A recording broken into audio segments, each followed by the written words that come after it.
I'm Donna, 58 years old, and for 20 years I planned other people's dream weddings. Last spring, my only daughter Sophia was preparing for her own special day. I'd saved $45,000 to give her everything she deserved. Then, one Tuesday morning, I received an email that shattered my heart. "Mum, I don't want you at my wedding. Please just stream it on Zoom instead." My hands trembled as I read those words from my own child. If you're watching this from a place where family relationships got complicated too, give this video a like and subscribe to join our journey of healing.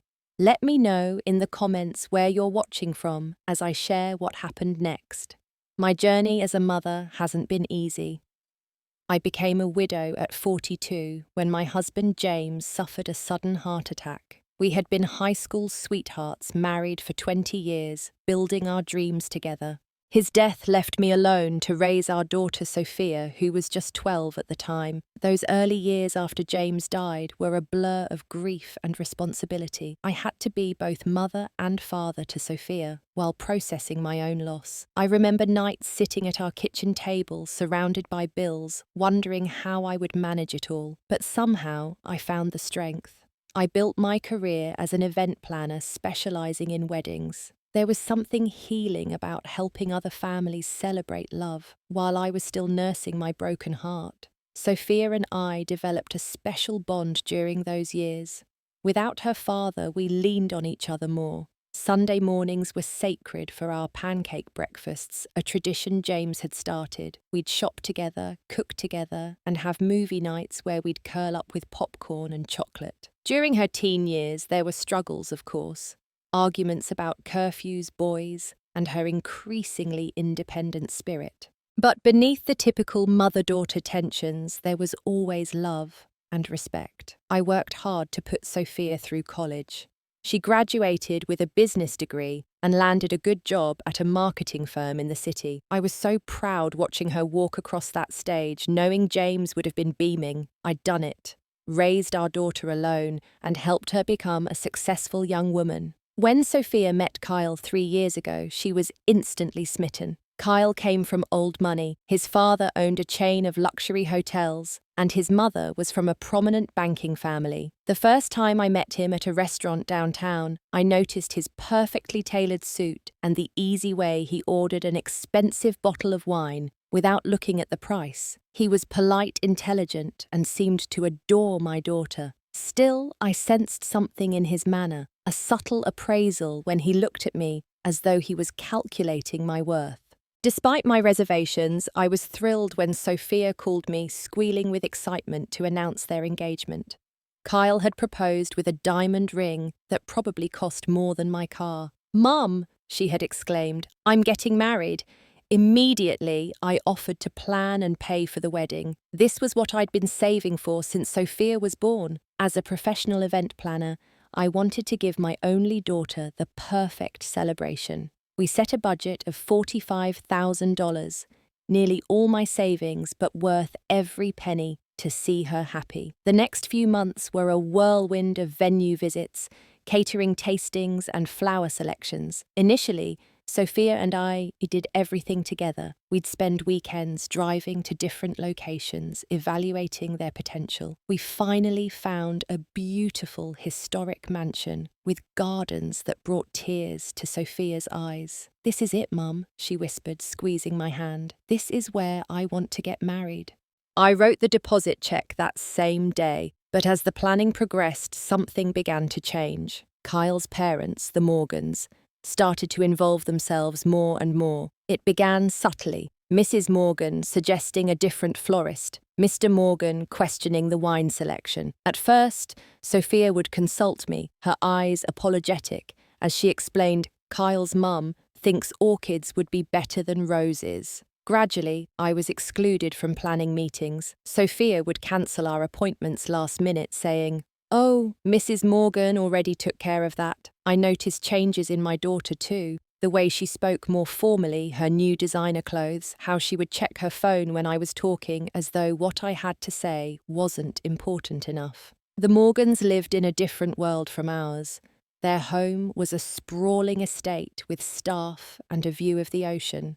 Next to them, my comfortable suburban house probably seemed quaint at best. I began to feel like an outsider in my daughter's new life. The breaking point came during a dinner at the Morgans' home 2 months before the wedding. I had been invited perhaps as an afterthought. Throughout the evening, Mrs. Morgan dominated the conversation with stories about their travels and social connections. When I mentioned a detail about the wedding cake, she cut me off with, "Oh, we've changed that. The baker you suggested was a bit provincial." I watched my daughter's face for any sign of defence, but Sophia just stared at her plate. Later, when Mrs. Morgan suggested that the mother-daughter dance be replaced with a more modern approach, Sophia quickly agreed. "Mum won't mind," she said, not even looking at me, but I did mind. I minded very much. On the drive home, I tried to talk to Sophia about how I felt, but she was dismissive. "You just don't understand the kind of wedding we're having, Mum," she said. "The Morgans know people. This is important for Kyle's family connections." I went to bed that night with a heaviness in my chest, wondering when my daughter had become someone I barely recognized. Still, I told myself that it was just wedding stress and that things would return to normal afterward. I had no idea how wrong I was. The email arrived at 7:43 a.m. on a Tuesday. I was enjoying my first cup of coffee, planning my day, when my phone chimed with a notification. Seeing Sophia's name, I smiled and opened it immediately. That smile froze as I read the first line, "Mum, after a lot of consideration, I think it would be best if you didn't attend the wedding in person." My hands began to shake so badly that coffee spilled onto my robe. I had to read the message 3 more times before the words fully registered. The email continued in formal, detached language that didn't sound like my daughter at all. "Kyle's family moves in different social circles, and your presence might create awkwardness. I think it would be easier for everyone if you watched the ceremony via Zoom link instead. Mrs. Morgan has offered to handle all the traditional mother-of-the-bride duties. I hope you understand that this exclusive venue and the guests attending require a certain atmosphere that would be difficult for you to fit into. This isn't personal, just practical." The room seemed to tilt. There was a ringing in my ears as nausea swept through me. Not personal. Asking a mother not to attend her only daughter's wedding was about as personal as it gets. I stumbled to the bathroom and vomited my body, rejecting the cruelty of those words before my mind could fully process them. When I could stand again, I returned to my phone and called Sophia immediately. The call went straight to voicemail. I texted, "We need to talk about this. Please call me." No response. I sank into my kitchen chair, the email still open on my phone. Certain phrases kept jumping out at me. "Difficult for you to fit into. Create awkwardness. Not personal, just practical." Each word was like a knife. After everything we'd been through together, after raising her alone, after pouring my heart and savings into her wedding, this was how she valued me. For hours I sat there crying. The coffee grew cold beside me as the morning light shifted across the kitchen. Photos of Sophia lined my refrigerator. Her graduation, our trip to the Grand Canyon, her birthday last year. In each one, she was smiling, and I had believed we were close. How had we arrived at this moment? By afternoon, I felt hollow, emptied of tears. I called my sister Margaret, my voice barely recognizable as I told her what happened. "She did what?" Margaret's outrage was immediate and fierce. "After everything you've done, Donna, that's unforgivable." "I don't know what to do," I whispered. "I've already spent so much on this wedding." "The final payments are due this week." "Confront her," Margaret insisted. "Go to her apartment and demand an explanation. This is insane." But confrontation wasn't my style. Even through my pain, I wanted to be thoughtful about my response. "I need to think," I told Margaret. "I'll call you tomorrow." That night was the longest of my life. I couldn't eat or sleep. I paced my house looking at photos, remembering the little girl who once couldn't fall asleep without me checking for monsters under her bed. I recalled teaching Sophia to ride a bike, bandaging her scraped knees, staying up all night when she had the flu. I remembered teaching her about respect, about treating people with dignity, about how actions have consequences. Somewhere around 3 a.m. something shifted inside me. The pain was still there, but alongside it grew a sense of clarity. This wasn't just about a wedding invitation. This was about whether I would allow my daughter to treat me as disposable. It was about what I was teaching her about relationships, about respect, about the kind of person I'd raised her to be. I thought about what James would say if he were here. My late husband had been gentle, but firm in his principles. "We teach people how to treat us," he used to say. In that moment, I knew what I needed to do. It wasn't about revenge or pettiness. It was about standing in my own worth and showing my daughter that actions have consequences even when those actions break your mother's heart. Dawn broke with a strange calm. I showered, dressed carefully, and made a proper breakfast, even though I could barely eat. This would be a day of difficult decisions, and I needed my strength. I sat at my computer and drafted several responses to Sophia's email, deleting each one. Too angry, too pleading, too wounded. Finally, I settled on simplicity. "No problem, I understand. Wishing you a beautiful day." My finger hovered over the send button for a long moment before I pressed it. No mention of the money, no guilt trip, nothing that would give her any idea of what I was about to do. Next, I pulled out my wedding planner folder, the one I'd been keeping for Sophia's big day. Inside was every contract, every receipt, every contact number for the elaborate celebration I had arranged. $45,000 of my savings carefully allocated to create perfect memories for a daughter who now didn't want me there. I started with the venue. The historic Hamilton estate had been booked a year in advance with a $20,000 fee. Jessica, the manager, answered on the second ring. "Hamilton Estate, this is Jessica." "Jessica, it's Donna Taylor, Sophia's mother. I'm calling about the wedding scheduled for June 12th. "Oh, Donna, we were just finalizing the seating chart. Is everything okay?" I took a deep breath. "I need to cancel the reservation." Silence on the other end. Then, "Cancel, but you're only 8 weeks out. The cancellation fee would be substantial." "I understand. Please charge whatever fees are necessary to my card on file." Jessica's voice softened. "Donna, is everything all right? This is unusual." Something in her tone broke through my composure. "My daughter has decided she doesn't want me at the wedding. She's asked me to watch via Zoom instead." Another long silence. When Jessica spoke again, her professional demeanor had been replaced by genuine sympathy. "I'm so sorry. I don't even have words. Thank you for understanding. Please email me the confirmation of cancellation for my records." After hanging up, I moved methodically through my list. Next was Harvest Catering, where I'd worked with Chef Antonio to create a menu that perfectly balanced Sophia's favourites with Kyle's more exotic preferences. The 5-course dinner for 150 guests had been priced at $12,000. "Donna, buongiorno." Antonio's cheerful voice was like a jab to my heart. "I was just thinking about those mini crab cakes you wanted for the cocktail hour. Antonio, I'm calling to cancel the catering order for June 12th. His shock was audible. I gave the same brief explanation, received the same sympathetic response, and requested the same email confirmation. The florist was harder. Marilyn had been my friend for years, and we'd spent hours designing the perfect arrangements. Garden roses and peonies in soft blush and ivory, with touches of blue delphinium, because Sophia had always loved the colour. $7,000 of exquisite blooms that would never be arranged. "Oh, Donna," Marilyn whispered after I explained. "What's happened to our Sophia?" I couldn't answer without breaking down, so I simply asked for the cancellation confirmation and promised to call her later. The band, the Rhythm Collective, had been a coup. They were in high demand, booked solid for 18 months.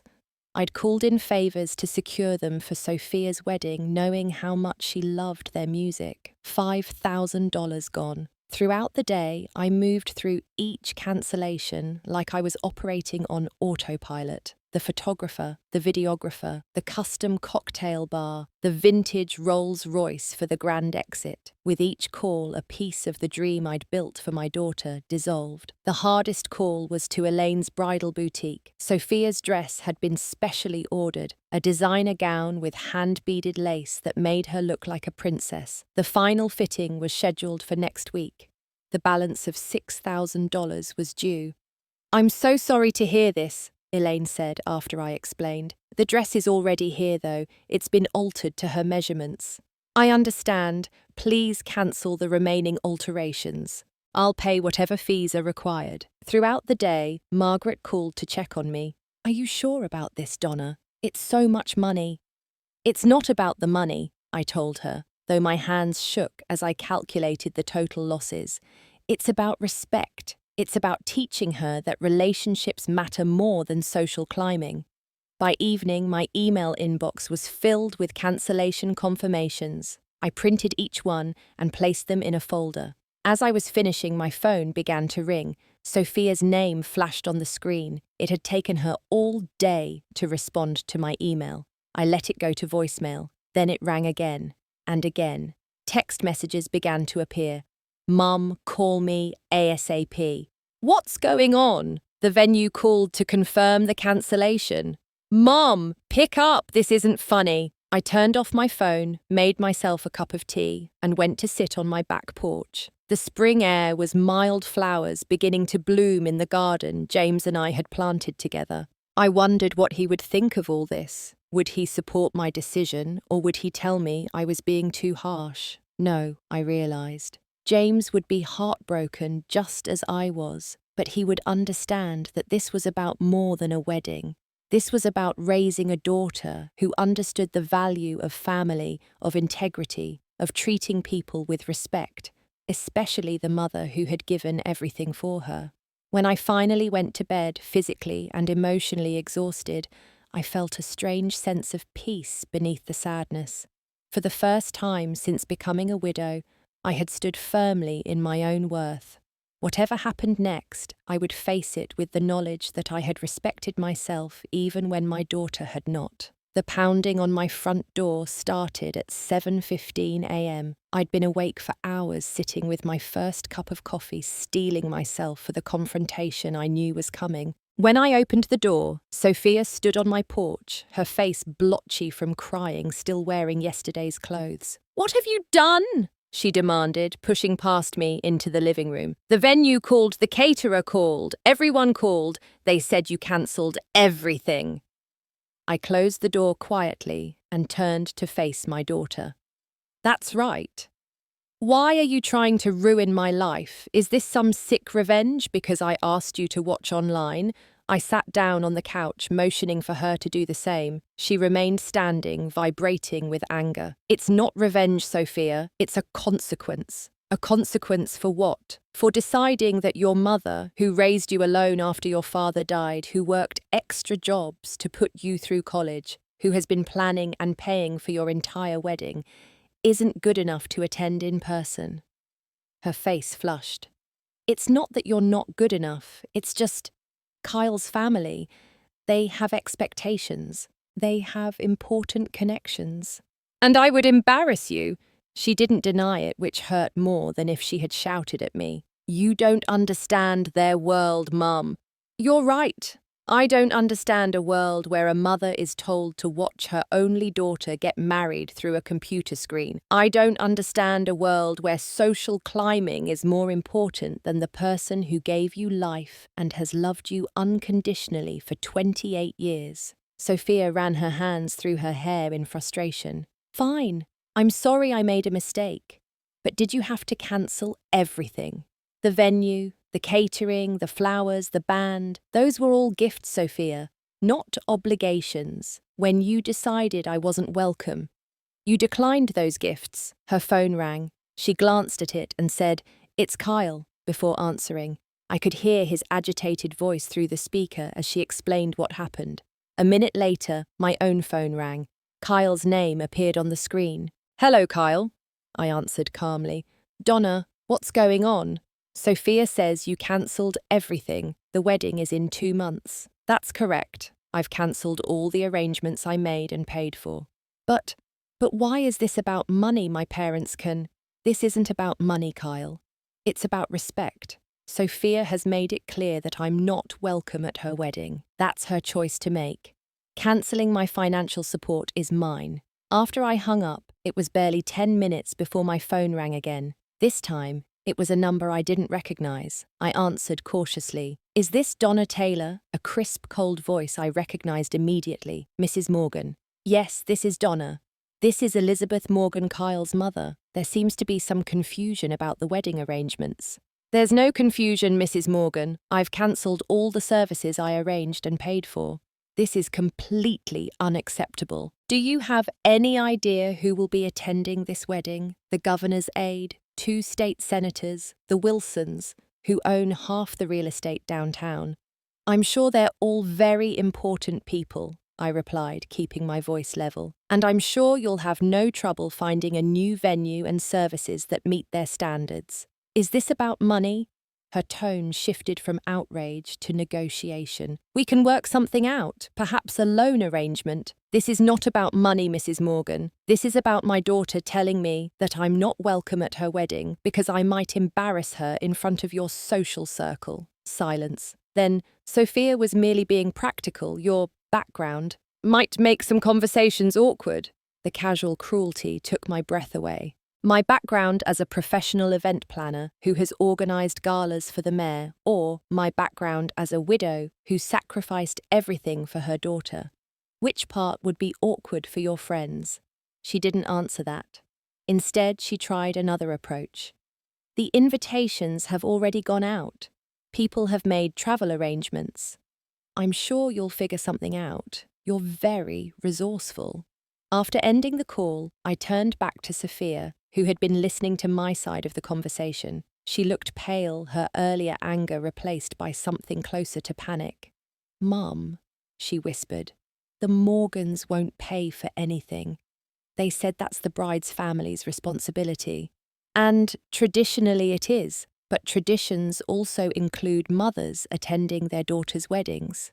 Sophia collapsed onto the couch, finally breaking down completely. Between sobs, the truth emerged. Mrs. Morgan had been working on Sophia for months, subtly at first, then more directly suggesting that my presence would make their elite guests uncomfortable. She'd convinced Sophia that this wedding was her ticket into their world of privilege and connections. She said I had potential, but that I needed to make choices about the company I keep. Sophia admitted, her voice small. She pointed out your accent, the way you dress. She said people would know immediately that I came from what, Sophia? A loving home, a mother who worked hard. What exactly are you ashamed of? She couldn't answer through her tears. When she finally looked up at me, her eyes were red and desperate. Can you fix it, Mum? Can you call everyone back and tell them it was a mistake? I'll pay you back somehow, I promise. Please, there has to be a link or something to reactivate everything. I shook my head slowly. It doesn't work that way, Sophia. The deposits are lost, the date is released. Other couples will book the venue, the caterer, the band. There's no link to magically restore what you threw away. The realization dawned on her face. The consequences of her actions were real and irreversible. The perfect wedding she had envisioned that I had worked tirelessly to create was gone, and unlike the childhood mishaps I had always fixed for her, this time there was no going back. Sophia left my house in tears, our relationship seemingly fractured beyond repair. I spent the afternoon in a daze, alternating between doubt about my decision and a deep sadness that things had come to this. Margaret called to check on me, offering to come over, but I needed time alone to process everything. As evening fell, I was surprised by another knock on my door. When I opened it, Kyle stood on my porch alone. "May I come in?"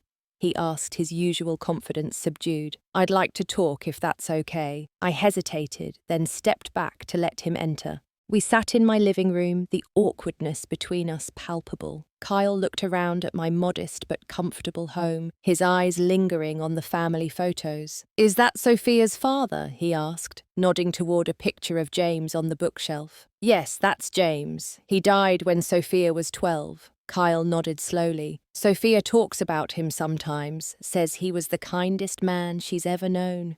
The observation surprised me. Sophia rarely mentioned her father to me anymore, and it touched me that she shared those memories with Kyle. After a moment of silence, Kyle spoke again. "I owe you an apology, Donna, a big one." "For what specifically?" I asked, not ready to make this easy for him. He looked directly at me. "For allowing my parents, especially my mother, to dictate how Sophia and I plan our life together, for not standing up for you when I should have, for watching Sophia pull away from you without saying anything." His candor caught me off guard. This wasn't the polished, somewhat distant Kyle I'd come to know. "My parents have always been difficult," he continued. "Everything in my life has been about appearances, connections, the right schools, the right friends. I was raised to believe that our social standing was the most important thing about us." He ran a hand through his hair, a gesture so similar to Sophia's that it startled me. When I met Sophia, what attracted me most was that she wasn't like that. She was genuine, passionate about her work, close to her family. She talked about you with such admiration, how you'd built your business from nothing after her father died, how you taught her to value substance over style. "That doesn't sound like the Sophia who emailed me to stay away from her wedding," I said quietly. Kyle winced. "That's my fault, or my family's influence, my mother especially. She can be persuasive in the worst way. She doesn't bully or demand, she plants seeds of doubt." "Makes you question yourself." He looked down at his hands. "I've spent my whole life trying to be what they want, and it's never enough." For the first time, I saw Kyle as more than the privileged son of wealthy parents.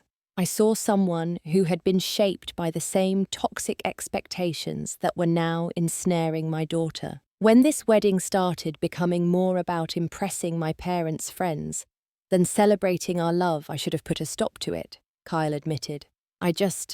It's hard to break the patterns of a lifetime. "So why are you here now?" I asked. "Because when Sophia came home today, completely broken, I realized what's happening. My parents are doing to her what they've always done to me, making her believe she's only valuable if she meets their standards." He leaned forward. "And I love her too much to let that happen." "What about the wedding?" I asked. "Your mother made it clear they won't contribute financially." Kyle gave a short, bitter laugh. "Of course not. They never actually pay for anything, they just take control. Their gift was their social approval, which comes with a million strings attached." He stood up and paced my living room. "I don't care about the governor's aide or the state senators. I don't care about impressing people who only value us for our family name. I want to marry Sophia because I love her, the real her, not the version my mother was trying to create." I studied him carefully. "What are you saying, Kyle?" "I'm saying I want to fix this. Not the wedding. That's just one day. I want to fix what's happening between you and Sophia. I want to stand up to my parents for once in my life." He sat back down, his expression earnest. "Will you help me? Will you meet with Sophia again? Not to reinstate the wedding plans. I understand why you cancelled everything and you had every right, but to try to repair your relationship." His sincerity was unexpected and moving. This wasn't the entitled young man I'd assumed him to be. This was someone fighting against his upbringing, trying to choose a different path. "I'll meet with her," I said finally, "but I won't pretend that her email didn't hurt me deeply, and I won't apologize for standing up for myself." "That's fair," Kyle said, relief evident in his voice. "More than fair." He stood to leave, but paused at the door. "For what it's worth, Donna, I've always thought you were remarkable. Building a successful business, raising Sophia alone, creating beautiful events for other families, while dealing with your own loss. I hope someday you'll be my mother-in-law. I'd be lucky to have you in my family." After he left, I called Margaret. As always, she listened as I processed my feelings.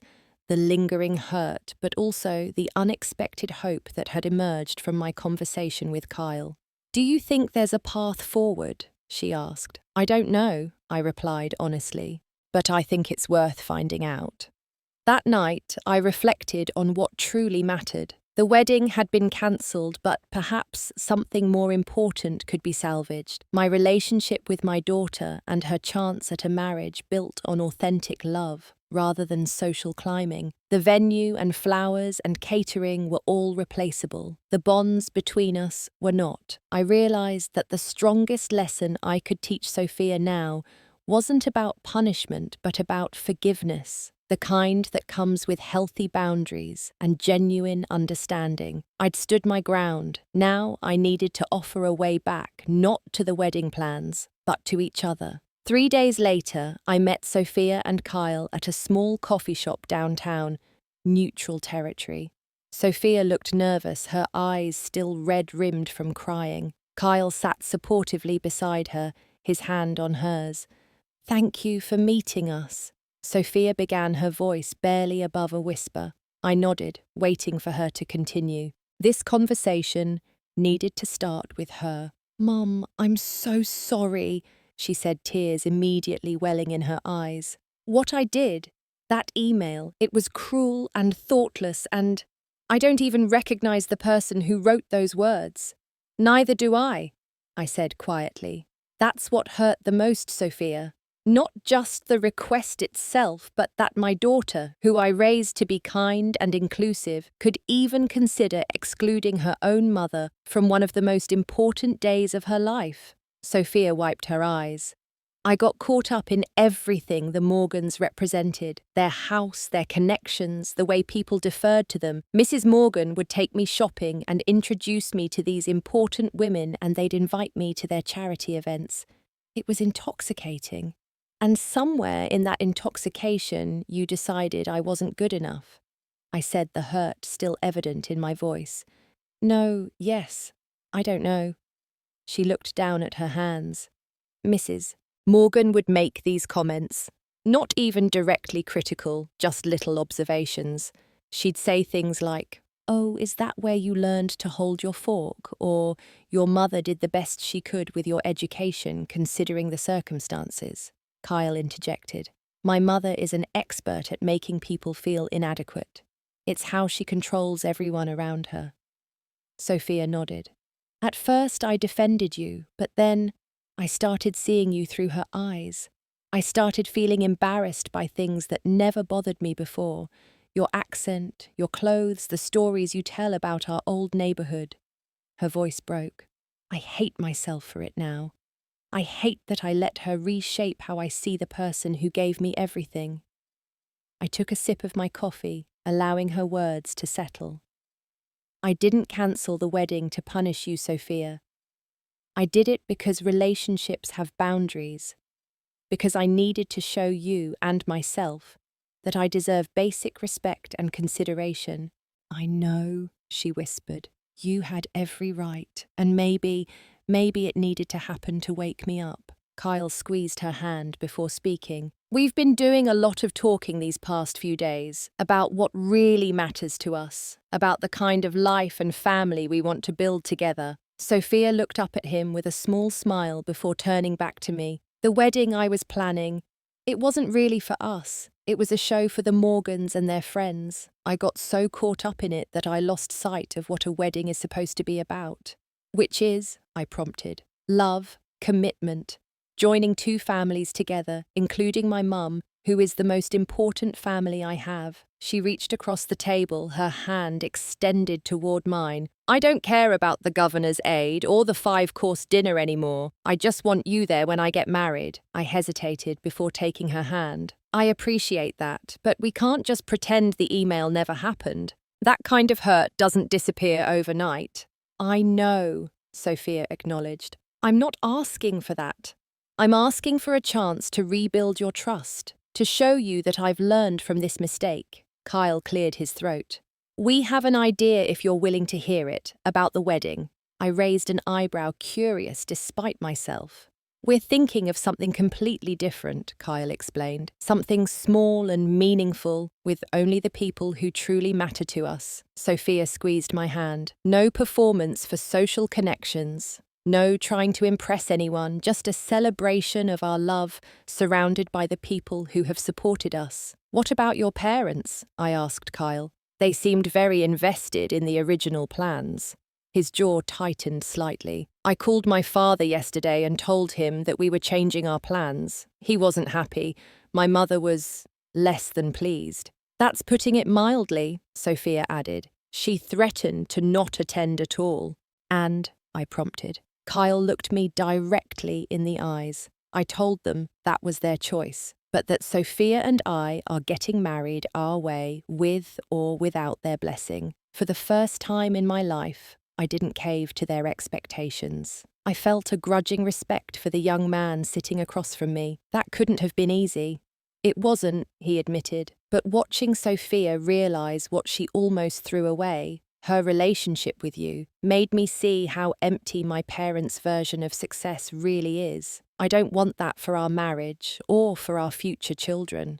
Sophia looked at me hopefully. We're not asking you to pay for anything, Mum. That wouldn't be fair after what happened. We're scaling everything way back. Kyle has some savings and I have my bonus from work. We can manage something simple ourselves. I sat back considering their words.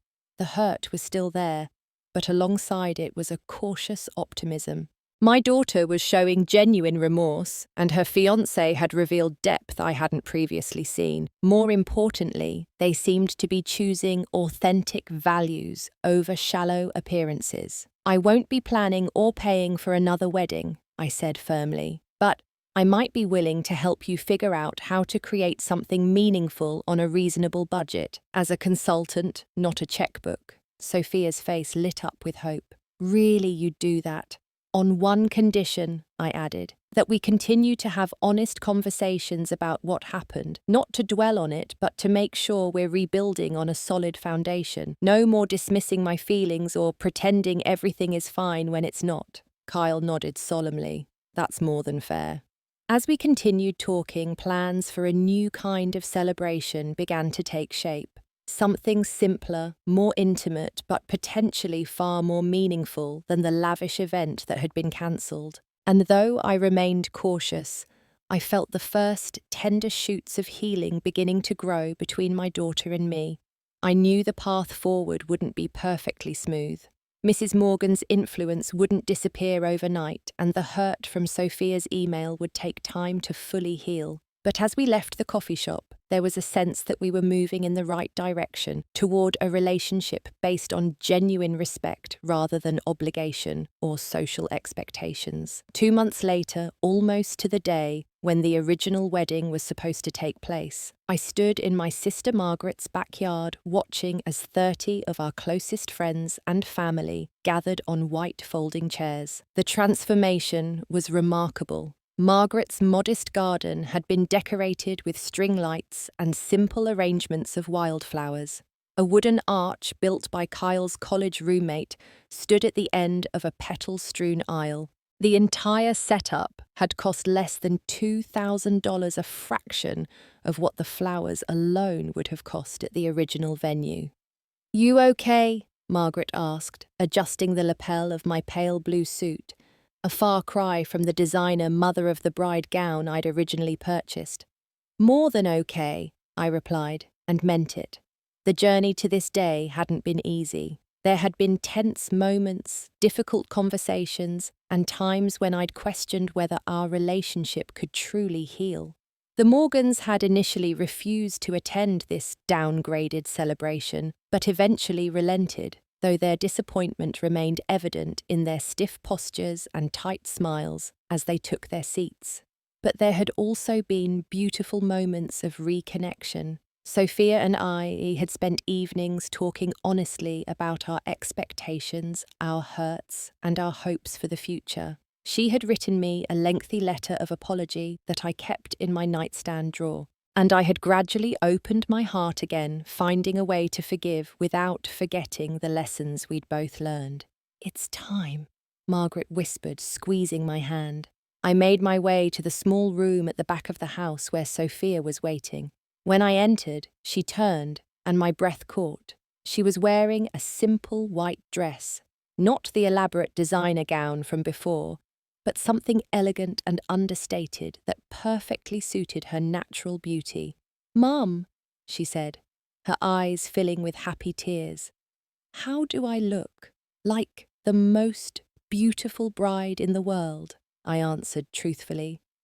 This was the moment that would have been stolen from me, helping my daughter prepare for her wedding day. The original plan would have had Mrs. Morgan in this room, adjusting Sophia's veil, sharing this intimate moment that rightfully belonged to a mother and daughter. "I'm so glad you're here," Sophia whispered, echoing my thoughts. "There's nowhere else I would be," I replied carefully, blotting her tears so as not to smudge her makeup. "Your father would be so proud of the woman you've become, not because of who you're marrying or where you're getting married, but because of the way you've learned from your mistakes and chosen what truly matters." We shared a gentle hug, careful not to wrinkle her dress before I took my place to walk her down the aisle, another role that had been restored to me. As the simple string quartet friends of Kyle's from music school began to play, I linked arms with my daughter and we stepped out into the sunlight. The ceremony was brief but heartfelt. Kyle's vows included a promise to always value family connections over social ones, bringing tears to my eyes. Sophia pledged to remain true to herself and the values she'd been raised with, regardless of outside pressures. When they were pronounced husband and wife, the small gathering erupted in genuine cheers and applause. The reception that followed was nothing like the elaborate affair we had originally planned. Instead of a 5-course dinner served by uniformed staff, there was a buffet catered by Sophia's favourite local restaurant. Instead of an 8-piece band, a friend's Bluetooth speaker played a carefully curated playlist. Instead of crystal and fine china, there were simple white plates and twinkling glasses that caught the light as the sun began to set. And yet, there was a warmth and joy that no amount of money could have purchased. People mingled and laughed the absence of formality, creating a relaxed atmosphere where genuine connections flourished. To my surprise, Mr. Morgan approached me as I stood watching Sophia and Kyle's first dance on the small wooden platform that served as a dance floor. "Donna," he said, extending his hand somewhat stiffly, "I believe I owe you an apology." I accepted his handshake with equal formality. "Do you?" He nodded, looking uncomfortable but determined. "Elizabeth and we've always had certain expectations, always believed that the right connections were the most important gift we could give our son." I waited, not making this easy for him.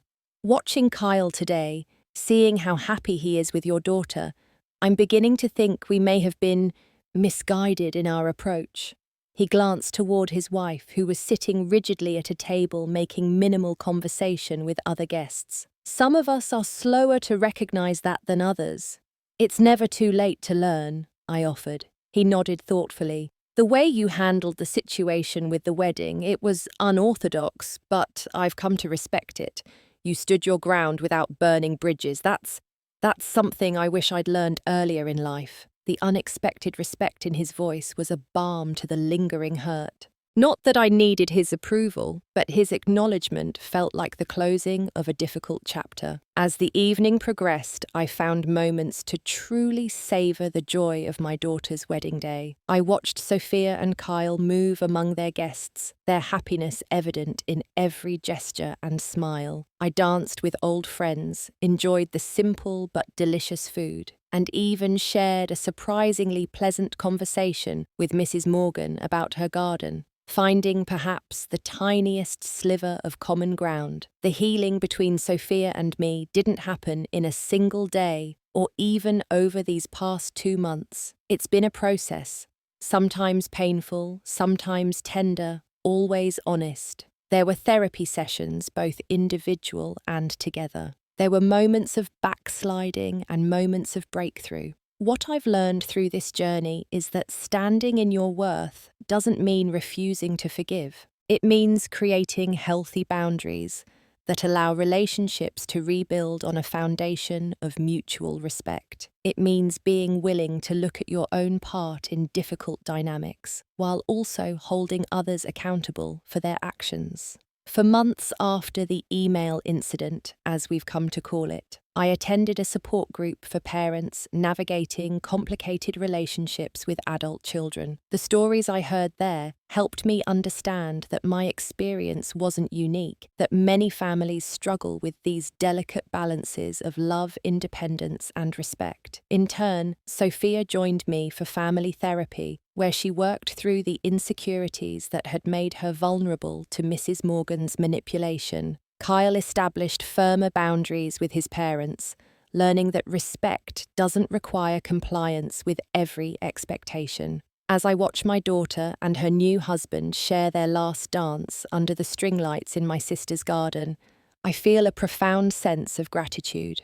Not for the wedding, beautiful though it is in its simplicity, but for the growth that brought us here, for the painful email that ultimately led to greater authenticity, for the courage to stand in my worth even when it meant losing something precious, for the journey of rebuilding that followed. Sometimes the most painful moments in our relationships become the foundation for something stronger and more genuine than what existed before. Sometimes saying no to disrespect opens the door to a more meaningful yes to love that honours everyone involved. And sometimes a wedding in a backyard with wildflowers and folding chairs contains more true celebration than the most elaborate event money could buy. Have you ever had to make a difficult decision to stand up for yourself in a family relationship? How did you balance setting boundaries with leaving room for reconciliation?